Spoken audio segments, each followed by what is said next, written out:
Sizlar bilan birlikda tahlil qilaylik, hurmatli vatandosh. Gapni bundoq boshlaymiz. 3 ayning 1-kuni.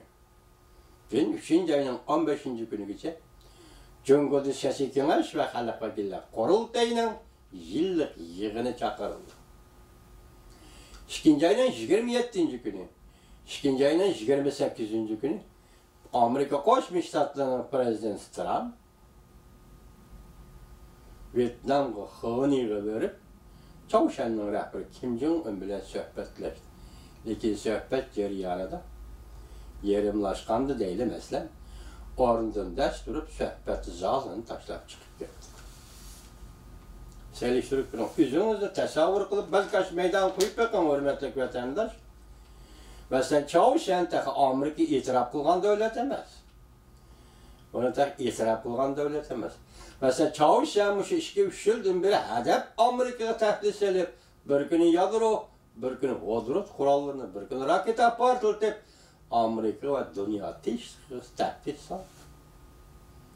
Amerika Qo'shma Shtatları bu yerde yani la tinchlikni, xalqaro tinchlikni nazarda tutib, buni bilan suhbat o'tkazmoqchi bu.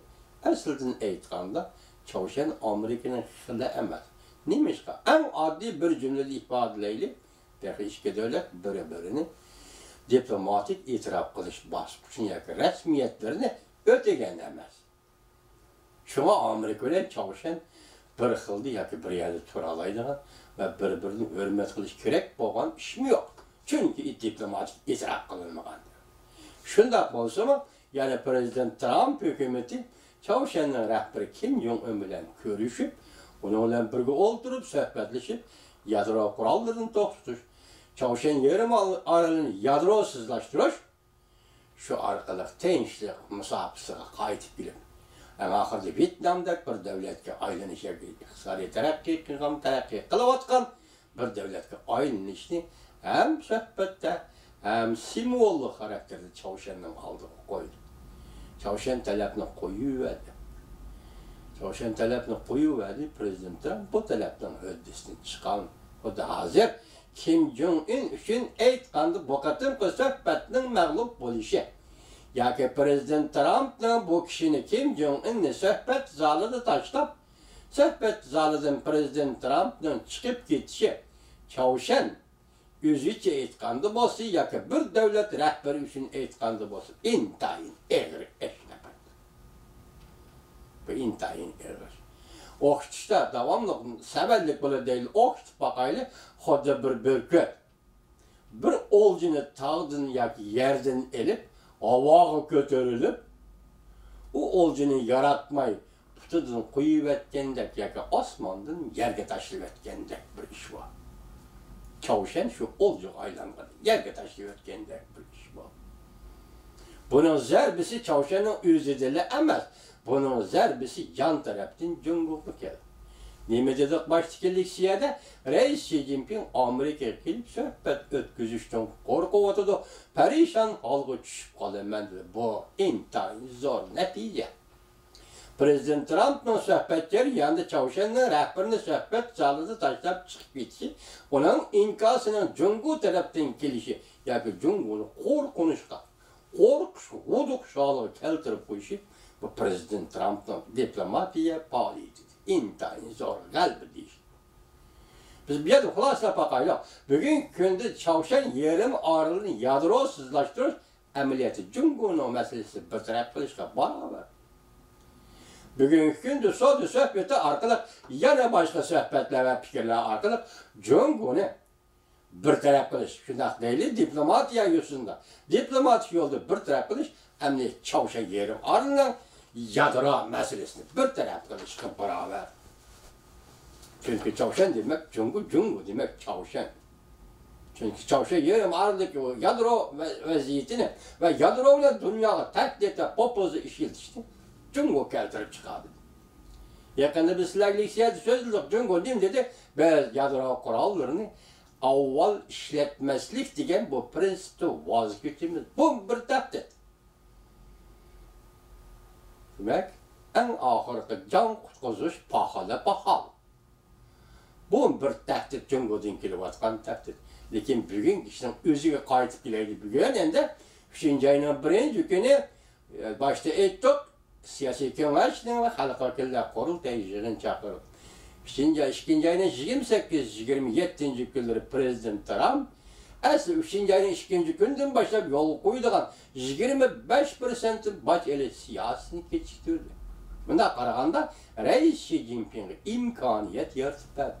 Boşluq yaratib berdi. Meydanını o'zgart dedi. Bu yerda gap nima desangiz, soda suhbati va eng oxirida tuninki leksiyamiz istiqbolini aytgan eng muhim suhbat Jungo davlatining ichida qurilma xarakterli islohot elib boramsayi yo'q. Yoki Jungo sen siyosiy islohot elib boramsayi yo'q. Dünya illib bo'ldi, dunyoga bahor kelib bo'ldi, bir Jungodan boshqa. Dünya bir demokratik davlatga, bir demokratik kayfiyat ichiga kirib bo'ldi, dunyo bir Jungodan boshqa.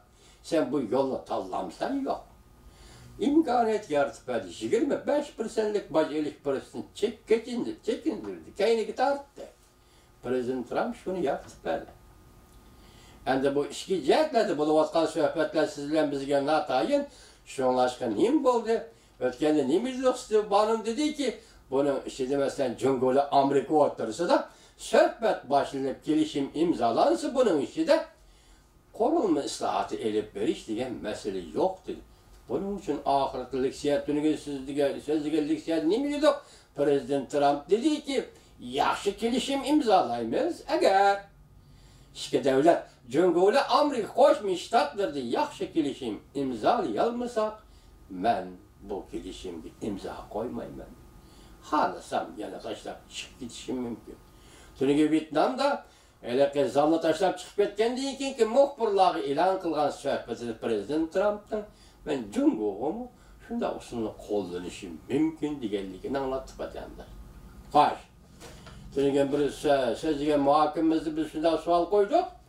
Endi hozir 3-oyning 27-28 suhbat o'tkazilmasa, hozir so'zga leksiyamizda 4-oyga qoldirildi. Shungacha Jungo hukumati yana eng negizlik masala Jungoda qurilma xarakterli islohot elib berish degan mushu masalaga yetganmaydigan bo'lsa, endi imzo chekmayman deydigan bo'lsa, ma'qul demaydigan bo'lsa, demak Amerika Qo'shma Shtatlari prezident Trumpning fikri bo'yicha men kelishim yaxshi tuzilmasi imzo qo'ymayman deyish bo'yicha ikki davlat ichida imzo o'tirisida imzo yo'q deydi. Prezident Trump nimda turganimiz nimda yo'q. Tashabbuskorlik o'rnida turayotgan Amerika Qo'shma Shtatlari. Tashabbuskorlik bilan diplomatik faoliyat olib berayotgan prezident Trump va uning hukumati. Nima dedi? Kelishim imzalamdım, imzalamamdım, bu men uchun baribir. Demak, kelishim masalasi Amerika Qo'shma Shtatlarining hukumati oldida shunchalik bo'ladigan bo'lsa, Junxo Xalq Jamhuriyati hukumati va davlatining qimmati Amerika Qo'shma Shtatlarining oldida shunchalik deydi. O'shani qo'yib turaylik, shunchalik deganga. Hozir biz endi qaytaylik. Çavuşama cahil turtulsun, Amerika Qo'shma Shtatlari o'zining faoliyati bilan bo'lsin, o'zining siyosati bilan bo'lsin, biz Beijingga qaytaylik. Junanxayning boshlig'i kelib qarab boqaylik. Junanxayda bir Xi Jinping yashamaydi. 250 nafar Markaziy komitet siyosiy byuroning a'zosi va 7 nafar doimiy komitet siyosiy byuroning doimiy a'zosi va bunun ismi Jungo Kompartiyasi deb ataladi. Bunun ismi Jungo Kompartiyasi deb ataladi. Siz bugun bu partiyaga sekretar bo'libsiz, Rais Xi Jinping.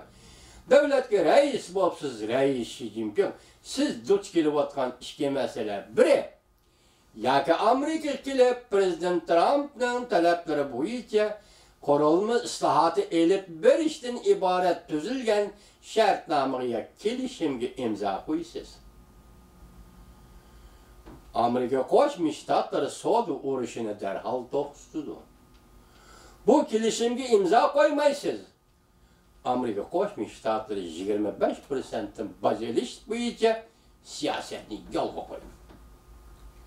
hazır Cuna Haylik işdaşlarınız, hizmetdaşlarınızdan aldı da siz girip kurulma karakterlik ıslahat elip bölüşke imza koysunuz, ulanın nazarında siz Li Hongjan. 21. əserdeki Li Hongjan bulursunuz.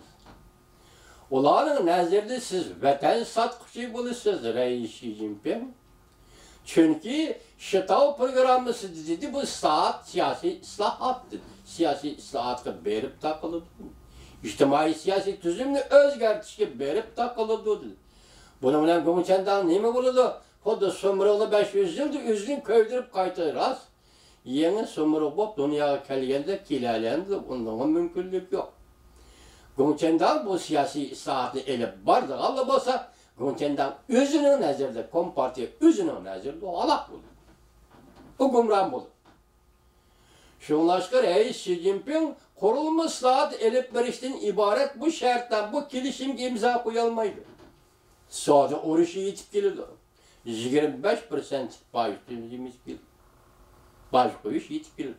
Demek Cumhuriyet Halkı'nın beyleri bunun içindekileri daimi heyet azaları ve azaları hem sonra oruşunun örülüşünü kabul kılanmaydı, hem Reis Xi Jinping'in berip bu kilişimge yani ıslahat, kurulma ıslahat elip verişten ibaret kilişimge imza koyuşunu kabul kılanmaydı. Her ikisini kabul kılanmaydı. Lekin kaide boyunca hazır vaziyet şuya gitipti, bu soğuşunda duruptu. Siz çıkan bunun için bir yolunu tanımalısınız Reis Xi Jinping Cumhuriyet Efendi. Ya ki imza koyuyorsunuz kurulma ıslahat elip verişka, sonra uruşu toktaydı. Ya ki bunu red kılıyorsunuz.